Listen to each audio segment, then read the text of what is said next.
দাঁতের যা ব্যথা, ডাক্তারের কাছে নিয়ে চলো, আমি থাকতেই পারছি না। আমি বুঝতে পারছি টেপি, তোমার খুব সমস্যা হচ্ছে।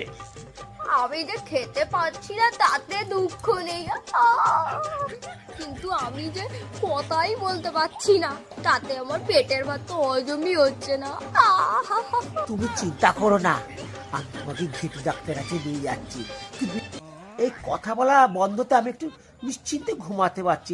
সকালবেলা উঠে আমি শুনি ওর বউ ওর মেয়ের সাথে, ওর ছেলে ওর বউর সাথে, কোন বিধবা বউটা লাল শাড়ি পরে, এই যে সব আলোচনা হয় না, আমি শুনতে শুনতে মানে পুরো ফ্যাটাপ হয়ে গেছি। ফ্যাটাপ যারে বলে।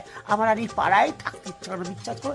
এই গ্রামগঞ্জে এই সিরিয়াল দেখতে দেখতে আর এই চায়ের দোকানে এই জিনিসটা শুনি, কি প্রেম প্রীতি ভালোবাসা, মানে যারে বলে কি পাচাপাচি করা, কথা চালাচালি করা, এটা খুব হয়। তোমারও খুব কষ্ট হচ্ছে, বুঝতে পারছি আমি। চলো দেখি তো, একটা কথা বলি, ঘেটু ডাক্তার কিন্তু খুব নাম করা ডাক্তার, খুব ভালো। ওই ডাক্তারের কাছে গিয়ে কিন্তু উল্টে পাল্টা কথা একদম না, বুঝছো? ডাক্তার বাবু, বলছি তোমার বৌমাকে নিয়ে একটু এসছি, হ্যাঁ একটু দেখে দাও। একটু বৌমাকে বসাও এখানে।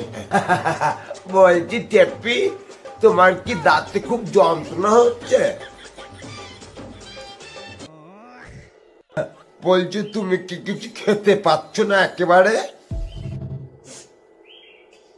বলি তাহলে এই কষ্টের কথা তো বুঝতে পেরেছি, তাহলে এবার একটু মুখটা খোলো।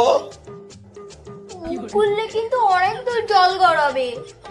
তুমি যদি মুখটা না খোলো তাহলে আমি সমস্যাটা বুঝি কি করে বলো দেখি? আমি যদি মুখ খুলি হাটে কিন্তু হাড়ি ভাঙবে। তুমি মুখটা খোলো তো দেখি। কেন? তোমার বউ যে ওই অটোওয়ালার সাথে ইন্টু পিন্টু করে মাঠে ঘাটে, জানো না? বলো কি?